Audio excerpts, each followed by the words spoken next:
Halo guys, selamat datang di podcast Himamen.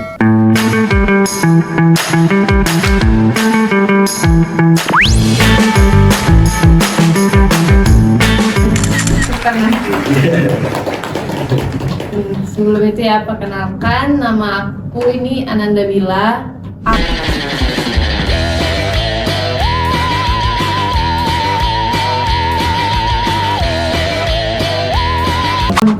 Ini first time aku jadi podcaster, jadi agak gugup dikit. Yes. Dikit aja. Dikit. Oke, saat ini aku ini ditemanin oleh Kak Ari.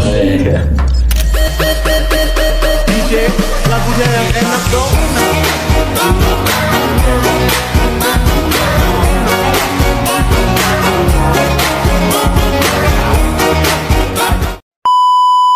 Kita kedatangan tamu nih. Tamunya bener-bener spesial banget. Betul. Siapa? Ini dulu ya. Sedikit info aja dulu. Ini tamu ini sebenarnya itu mau saya rencanain di awal-awal. Jadi partner narasumber ini dulu pernah take di awal. Rencana itu mau saya take lagi, tapi karena mungkin di situ ada mahasiswa yang lain yang emang lebih didahulukan, jadi ya baru kesampaian sekarang dan alhamdulillahnya dia bersedia gitu. Oke, aku beruntung ya. Nice. Betul banget. Jadi siapa lagi kalau bukan Bang Diki.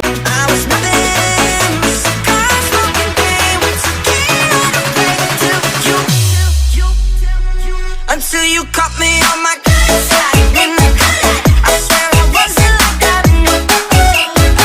until I got you on my side. Oke, selamat siang ya Bang. Selamat siang. Oke, terima kasih banyak udah hadir di podcast Himamen, udah nyempetin waktunya. Nih waktunya ini dia sangat terbatas banget karena sibuk bekerja, sibuk juga mau skripsi ya kan. Weh, alhamdulillah banget itu kita kedatangan.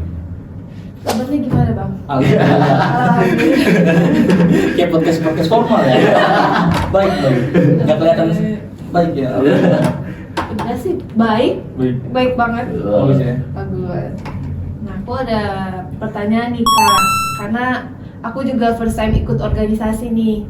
Kan ini berpengalaman kan, nah cara Kak untuk bersosialisasi itu gimana sih dalam organisasi kan, karena kan Kak Ya, di organisasi itu kan inian ya, harus bisa bersosialisasi, ketemu sama orang banyak kayak gitu Bang. Jadi gimana nih? cara untuk orang introvert ini keluar dari Ditambahin konteks pertanyaannya. Ditambahin ya. Pertanyaannya ya, dari cara bersosialisasi dengan organisasi sampai orang introvert ya.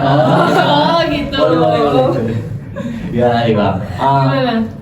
Enggak, kalau bicara cara bersosialisasi kepada organisasi, di dalam organisasi, bukan kepada di dalam organisasi, ya sebagaimana kita hidup butuh orang aja. Gitu kayak belajar sikat gigi kan siapa yang ngajarin gitu. Dulu ya mungkin guru SD kita nggak tahu siapa gitu kan. Itu kan bagian dari sosialisasi yang kita nggak kenal sama orangnya. Itu bisa. Usia sedini itu kita nggak tahu dia siapa, belajar sikat gigi lancar. Kayak gitu kan, termasuk dalam berorganisasi bagaimana cara memanage sebuah kegiatan, waktu, uang dan lain sebagainya gitu kan, bikin bisnis plan dan lain sebagainya bisa gitu.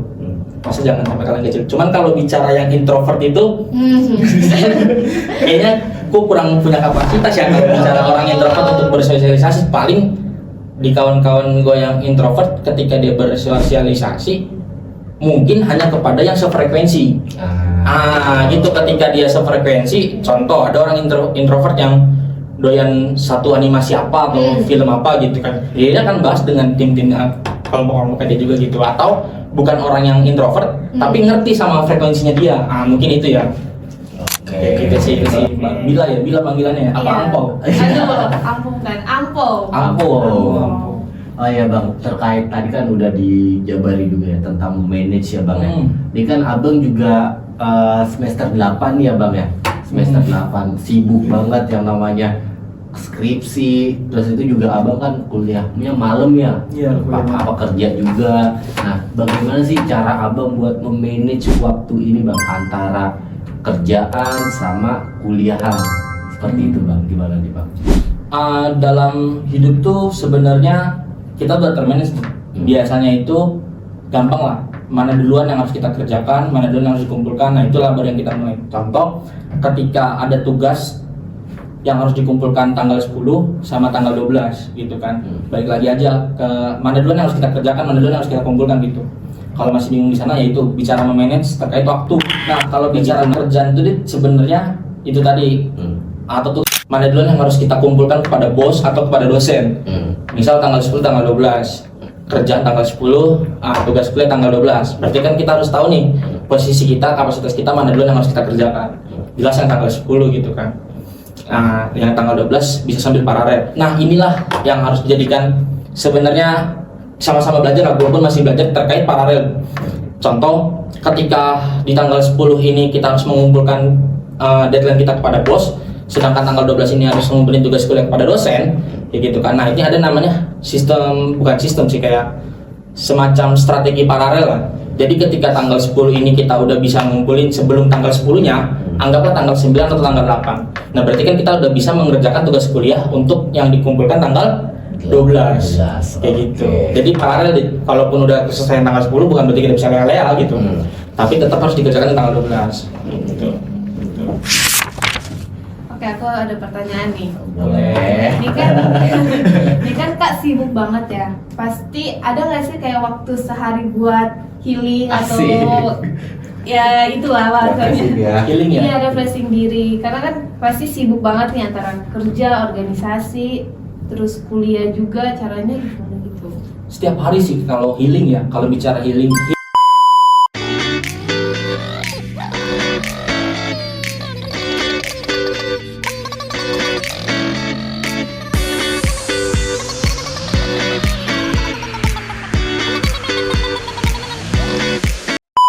rilis stres bukan? Nah, ngerilis stres itu bisa kita lakukan setiap hari sebenarnya ya. Dan kayak nggak ada faktor buat healing juga sebenarnya. Kayak gitu. Karena orang yang healing tuh orang yang jenuh terhadap suatu aktivitas tertentu, kerjaan atau kuliah, kayak gitu kan.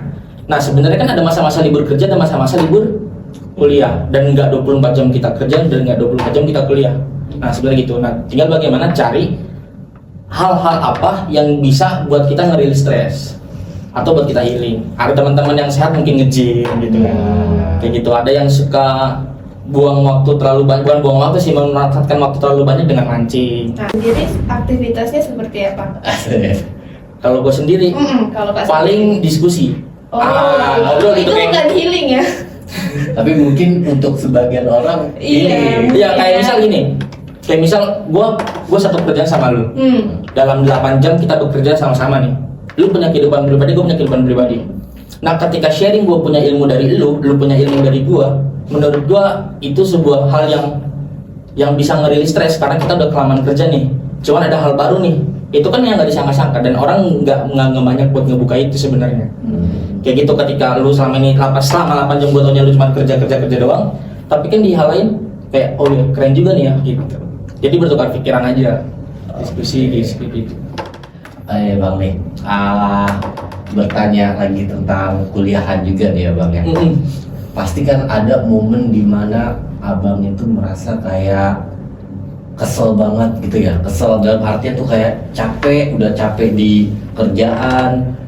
Terus habis itu mungkin tiba-tiba entah di kuliahannya itu dosennya ataupun temen abang ini kayak ngebuat mood abang itu tambah berantakan gitu loh. Nah itu abang pernah ngalamin hal itu atau enggak bang? Terus bagaimana cara abang nih buat memanage mood abang lagi nih, buat enggak buruk lagi ataupun enggak sampai bikin orang lain risih gitu bang? Oh gitu, ketika capek kerja gitu ya, misal ya capek kerja terus dapat dosen atau kawan-kawan yang buat mood kita hancur gitu ya. Sebenarnya kalau kawan-kawan mungkin nggak bakal bikin mood gua hancur ya, karena kita tahu konteksnya pasti bercanda. Gitu kalau kawan-kawan ya. Cuman kalau dosen lain cerita mungkin ya. Dosen lain cerita, karena ada beberapa dosen mungkin nggak kolot, mungkin nggak muda ya, cuman nggak bisa diajak diskusi gitu. Bukan otoriter juga, apa mungkin otoriter ya, cuman kayaknya kalau buat dosen, karena bukan dari segi militer kan. Nah, ketika dia nggak bisa didebat atas pendapat dia dalam mengajarkan ilmunya, menurut gue itu udah keliru, karena mungkin ya yang dia tahu itu kan belum tercompare sama zaman sekarang kayak gitu. Nah, masih harus kita cocokkan lagi nih, karena posisinya kan Gen Z yang akan menjalankan nih dari ilmu yang udah ada gitu kan, teman-teman Gen Z yang akan menjalankannya seperti itu. Nah, ketika ini udah nggak bisa didebat gitu kan kita udah beda zaman. Nah, kayak gitu nih, ada beberapa dosen yang nggak bisa didebat nih. Nggak cuma satu sih, Jangan kepo. Nah, ketika kita udah mendapatkan dosen yang seperti itu, ya satu-satunya cara sebelum kita pulang ke rumah atau sebelum kita bertemu sama keluarga gitu ya pastiin kita ngelakuin hal yang bisa ngerilis stres tadi gitu kan. Teman-teman mungkin ada yang bisa berbuat apa, ngelakuin hobinya gitu sih. Oke. Ini abang terkait dengan ini juga bang. Abang dulu kan juga aktif banget ya bang ya, sebagai mahasiswa. Boleh. Habis itu juga abang tuh orangnya humoris juga kan ya bang ya. Dalam artian stand up pun ya di tongkrongan itu stand up, terus habis itu aktif. Terus abang pernah ini gak sih bang kayak ngerasa dari stand upnya abang ini punya kepikiran mau lebih lanjut bang buat menekuni dari stand upnya ini bang? Wow. Ceritain dong kak. Nah, sebenarnya disclaimer dulu ya. Kalau itu tuh gue bukan stand up, ntar di ini kan. Enggak, gue bukan komika, bukan stand up, cuman seneng nulis, seneng bercanda aja gitu. Emang lucu ya. Ya, jadi kayak sebenarnya kenapa gue pengen kayak gitu, karena itulah hal yang paling bisa ngeliris stres. Ketawa itu tindakan yang bisa ngeliris stres gitu. Kayak gitu sebenarnya. Anak dengan tujuan itu sebenarnya itu sendiri gue yang stres. Nah, ketika dengan orang-orang ketawa kan, lu pernah nemuin nggak sih kawan yang ketawanya itu nular? Iya. Nah, itu yang kita dapetin tuh. Pipinya capek. Nah, capek punya pipi berarti ya. Iya. Punya pipi. Punya dong. Oh ya. Oh. Terus lanjut. Nah, seperti itu sih sebenarnya ya. Kalau misalnya stand up bukan stand up. Jadi kalau mungkin melanjutin kayaknya udah terlalu banyak juga ya komika-komika hebat gitu. Jadi mungkin kita bisa menikmati aja gitu. Kalaupun harus ke step selanjutnya ya mungkin bukan bawa nama stand up gitu ya, sekedar teman-teman tongkrongan aja. Berarti hanya dalam lingkup tongkrongan aja gitu ya. Oke. Tadi abang juga sempat ini juga ya bang ya, suka menulis. Nah itu abang ini menulisnya itu di buku, menulis buku atau emang cuma ini aja bang, kayak quotes kayak gitu bang? Kit aja sih, kit aja kayak ngetik di, bukan nulis ya, ngetik lah, apa sih sama aja kan sih sebenarnya ya? Sebenarnya sama aja ya. Jadi kayak di notes gitu, kayak di WA, nulis tentang hal-hal yang berirama, seperti itu kayak gitu. Boleh di spill hasilnya gitu? hasilnya gitu satu aja. Di spill. Kata-kata. Boleh. Kata-kata hari ini bang Diki. Ayo. Katanya sayang, kok dikekang, lantas apa yang lu cinta jika ujungnya nyuruh berubah? Asik. Jangan salah pasangan.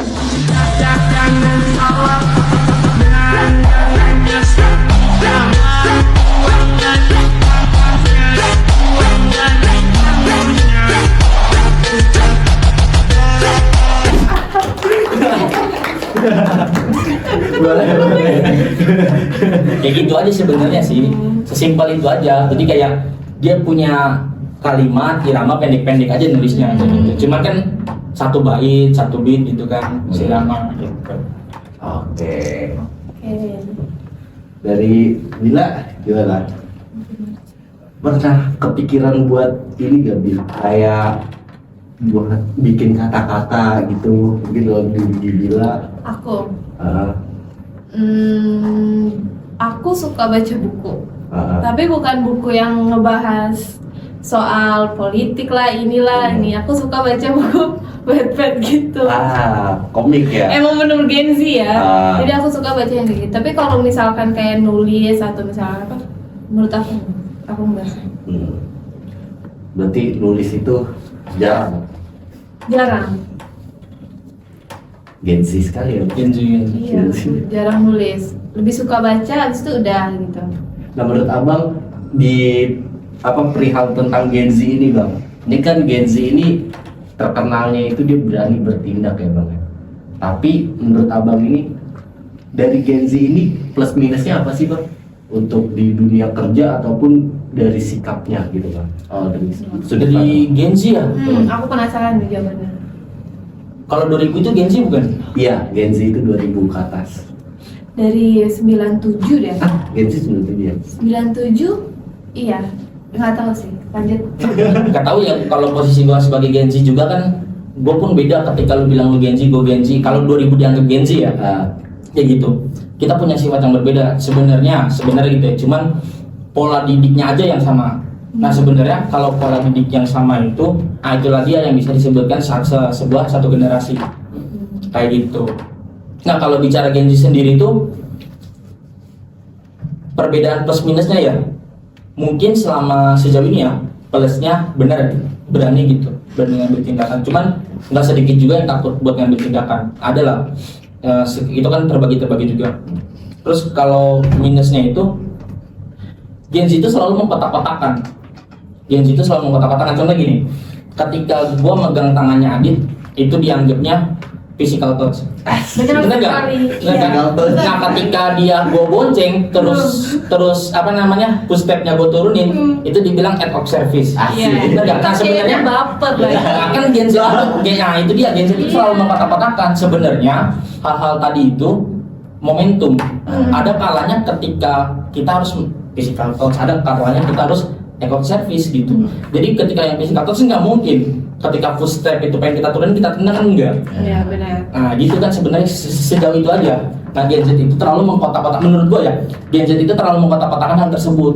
Lu kalau physical touch belum tentu act of service, kalau lu act of service belum tentu physical touch kayak gitu. Nah itu kan terlalu terkotak-kotakan tuh. Kalau menurut gua dua hal itu atau banyak hal yang lain ya, itu tuh tergantung momentumnya aja sebenarnya. Tergantung momentumnya, ketika lo gitu ya lo harus melakukan hal yang apa gitu. Kak Adit punya pengalaman kayak gitu? Kalau menurut saya sih setuju ya dengan pendapat ini dari Bang Diki, karena di sini ya bukan cuma mengkotak-kotakan kayak gitu aja ya, karena kita juga walaupun misalkan kan ada act of service, habis itu ada affirmation ya, atau apa sih kalau yang ngomong tuh dari ucapan doang.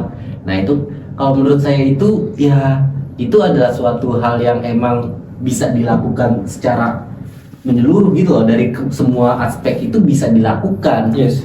Karena ya dari kitanya aja gitu loh, dari prinsip ataupun kayak perspektif dari kitanya, karena emang udah udah disodorin dengan kata-kata itu, dan udah tercuci otak kita ya dengan kotakan itu ya. Jadi ya kita menganggapnya gue nih kayaknya act of service deh, karena gue lebih ngambil tindakan, padahal kan secara tidak langsung kita juga pasti affirmation, pasti secara tidak langsung pasti kita ngelakuin juga kayak gitu kan. Jadi ya menurut saya sih, saya setuju dengan pendapat ini. Ya, banyak juga. Nah, kalau dari Babila gimana? Kalau aku jujur dari pengalaman kali Iya. ya, kalau kita pengalaman. Boleh. Kayak tatap kontak mata aja tuh bisa disangka kita suka ke dia loh. Eye contact itu. Iya, kayak kontak itu terjadi banget di si aku. Oh, lu pernah suka sama orang gara-gara apa? Enggak. Ini aku ceritain ya, Cerita lah. Jadi dia kayak gue aku cuma karena aku sama dia tuh sering kayak tatapan gitu. Emang nggak disengaja, tapi orang ini berspekulasi kalau aku suka sama dia dari lewat tatapan itu gitu. Jadi ngomong aku kamu aja ke lawan jenis itu aja menurut aku, banyak orang pikir itu kayak nih cewek suka sama dia. Bukan banyak orang, ini orang Jakarta ya. Karena orang Papua kan aku kau kan ya. Iya. Batak ya, Batak tuh aku kau. Ngomong aku kamu ke lawan jenis tuh kalau sekarang kayak agak canggung gitu. Berarti menurut abang gimana nih bang dengan perubahan zaman kayak gini? Bahasa yang baku kayak gini disangkanya itu ya bahasa cinta. Menurut abang bener apa enggak sih bang? Karena kan dari beberapa segelintir yang di daerah ya mungkin ya bahasanya kan sopan. Kalau di Jawa kan kayak ngomong kayak gitu hal yang wajar, di Sunda hal yang wajar. Nah ini yang sekarang ini di generasi Z, aku kamu itu disangka omongan saya gitu, menurut abang gimana bang? Nah, yang pengen gue pertanyaan dengan ini, gue juga bingung bahasa cinta itu bahasa kayak gimana sebenarnya. Nah itu saya juga bingung. Anggap cinta itu perasaan. Anggap cinta itu perasaan. Ketika rasa itu diciptakan untuk dirasakan, pertanyaannya ya, masih perlu nggak diungkapin? Perlu. Tidak kan? Ya. Kalau cowok perlu atau tidak diungkapkan atau cuma melalui perbuatannya aja? Nah, perbuatan itu termasuk ungkapan atau bukan? Perbuatan ungkapan, tapi perempuan butuh validasi dari omongannya. Kalau dia bisu, Tuh, makin jauh ya. Kalaupun lewat perbuatan ya, tapi perempuan butuh validasi bang. Lewat kata-katanya itu. butuh validasi. Kalaupun dia kayak misalnya kayak act of service nih cowoknya. Tapi kan kalau act of service kadang kebanyakan cewek nggak tahu nih, oh nih cowoknya act of service atau enggak. Gitu. Kalau lu gimana? Kalau gua ya nggak perlu juga sih sebenarnya, karena posisinya Aku bingung. karena posisinya ya kan kita sebagai cowok ya bang ya, ini Iya. kan sudut pandangnya sebagai cewek jadi wajar. Kalau sebagai cowok ya kita udah ngelakuin kayak misalkan ngetraktir ataupun yang beliin barang. Nah itu kan sebagai bentuk rasa sayang kita ke cewek. Jadi Betul nggak sih? perlu diungkapin. Nggak perlu sih, karena udah di ini kan tindakan. Tergantung frekuensi mungkin. Oh. Sebenarnya iya. Cuman ya cewek butuh validasi sih. Kayak butuh sertifikatnya ya kalau udah pernah pendidikan gitu, anggaplah ya. Iya, gitu. Kayak butuh ijazah kalau udah pernah sekolah gitu kan.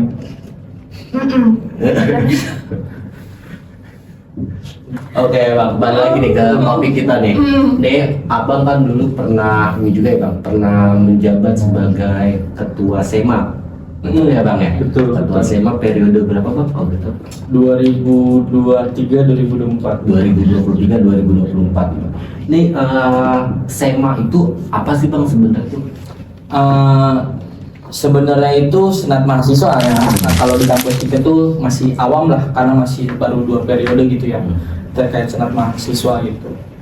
Masih ya senat mahasiswa itu anggapannya itu seperti kalau mungkin ya kayak di DPR karena dia memiliki 3 fungsi yang serupa. Pertama ada legislatif, gitu kan, terus kedua ada membahas tentang keuangan, ketiga membahas tentang pengawasan seperti itu. Nah jadi senat mahasiswa itu ya fungsinya tipis-tipis, seperti bukan tipis-tipis, memang bagian dari trias politika gitu. Ada eksekutif, ada legislatif, ada yudikatif. Nah senat mahasiswa itu bagian dari legislatifnya seperti itu. Kalau menurut abang kira-kira di kampus ini untuk penerapan trias politikanya ini udah berjalan dengan baik atau masih ada kekurangan nih bang tentang trias politika di kampus ini?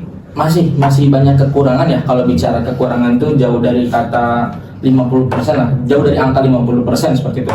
Nah kalau bicara trias politika itu kan berarti kita membahas eksekutif. Oke, eksekutif kita itu udah 80% lah. Eksekutif kita 80%, senat mahasiswa itu ya 50% tuh nggak nyampe ya, karena masih banyak lah, karena kan kita eksekutif itu terbagi menjadi 3 teritorial, bukan teritorial, ya 2 teritorial banyak lah gitu kan, ada 2 teritorial dan jaraknya juga cukup lumayan gitu kan, sehingga ketika si senat mahasiswa ini ingin mengawasi gitu kan, berarti butuh anggaran dan lain sebagainya sebenarnya gitu ya, terkait kegiatan apa yang dia harus lakukan gitu kan, terus terkait alur keuangannya seperti apa, program kegiatannya seperti apa gitu kan. Jadi kalau bicara kampus ini trias politikanya gimana, masih jauh kurang, tapi itu nggak bisa dijadikan underline. Yang harus di underline buat teman-teman yang masih aktif adalah teman mahasiswa itu harus terus berkembang seperti itu. Jadi ketika gue bilang senat mahasiswa di angkatan gue itu ya katakanlah 40% gitu kan. Nah berarti di periode ini paling tidak harus nambah 40% juga sehingga bisa mengimbangi lembaga eksekutifnya. Bukan lembaga, badan eksekutifnya seperti itu, atau teman-teman HMJ-nya, himpunan mahasiswa jurusannya. yang gua katakan tadi 80%, nah maka ketika di periode gua senat mahasiswanya anggaplah 40% gitu kan. Nah di periode yang sekarang itu seharusnya juga bisa 40%, seperti itu Bang Adit. Paham? Masih baru. Gimana Bang? Ada yang mau ditanyain dia deh? Lanjut pertanyaan baru. Wah gitu. Kalau misalkan nih Bang ya, tentang senat mahasiswa ini kan senat mahasiswa ini untuk pemilihannya itu jatuhnya itu perwakilannya Bang ya, setiap prodi ya? Iya, setiap program studi. Nah ini emang ketentuan umumnya atau emang dari peraturan yang udah kita buat di Panca Sakti aja Bang untuk pemilihan SEMA ini? Nah kalau bicara ketentuan umum di luar itu bervariatif tergantung kultur dan budayanya ya. Ada yang benar-benar ngikutin seperti Palmira, pemilihan umum raya gitu kan. Ada yang terpisah gitu. Nah kita masih pakai yang terpisah karena mengacu kepada ADART KBM yang udah kita buat gitu kan sebenarnya.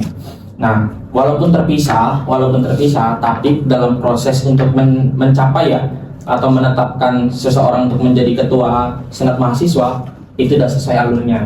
Tinggal bagaimana kita mengatur agar ini bisa satu waktu kalau misalnya pengen dijadikan sebagai atau setara dengan teman-teman yang umum gitu atau kampus-kampus yang lain seperti itu. Nah, nih Bang, mungkin ini sebagai pertanyaan terakhir juga ya Bang ya, terkait dengan organisasi nih Bang. Ini kan kita juga di Himamen juga sepertinya juga ya, jatuhnya itu butuh pengawasan juga. Nah ini kira-kira dari SEMA-nya ini bisa membuat peraturan yang emang terkhusus buat Himamen aja atau emang peraturan yang dia buat itu untuk keseluruhan Bang? Kalau bicara peraturan itu menyeluruh karena tingkat senat mahasiswa itu skalanya universitas. Contoh begini, ketika Badan Eksekutif Mahasiswa membuat perpres peraturan presiden, maka itu berlaku untuk seluruh organisasi mahasiswa yang lainnya, terkhusus di eksekutif gitu, baik dari HMJ maupun organisasi teritorial yang lain seperti itu. Jadi kalau bicara senat mahasiswa bikin pengawasan ya atau peraturan tentang pengawasan itu harus menyeluruh karena kita nggak punya lembaga legislatif di tingkat HMJ seperti itu. Kan Himamen itu bagian dari HMJ, himpunan mahasiswa jurusan. Nah kita nggak punya lembaga legislatif di tingkat HMJ gitu. Nah itu untuk secara menyeluruh Bang, kayak misalkan UKM juga ini tergabung dalam peraturannya itu harus mengikuti peraturan ini. Betul, karena dia bagian dari organisasi mahasiswa di kampus. Oke. Kita udah banyak banget mengulik ya dari bagaimana cara memanage suatu ya kan bilang. Banyak pelajaran yang bisa kita ambil ya. Iya. Terus itu juga tadi juga dijelaskan juga tentang SEMA, ya kan, tentang senat mahasiswa. Terus itu juga bagaimana ngebuat peraturannya gitu ya Kak Bila ya. Iya. Oke, mungkin pembahasannya mungkin sampai sini aja kali ya Kak Bila ya. Kayaknya Bang Diki sangat sibuk. Iya, ada kerjaan lagi Ada ya. kerjaan lagi. Oke, akhir dari podcast ini terima kasih Bang Diki Sama-sama, untuk Bang pengajarannya. Sama-sama. Kak Adit juga makasih Baik, Bang. untuk bimbingannya ke aku. Ya. Bimbingan. Makasih dan jangan lupa kalian untuk komen, like dan subscribe channel Himamen Facebook. Oke. Oke.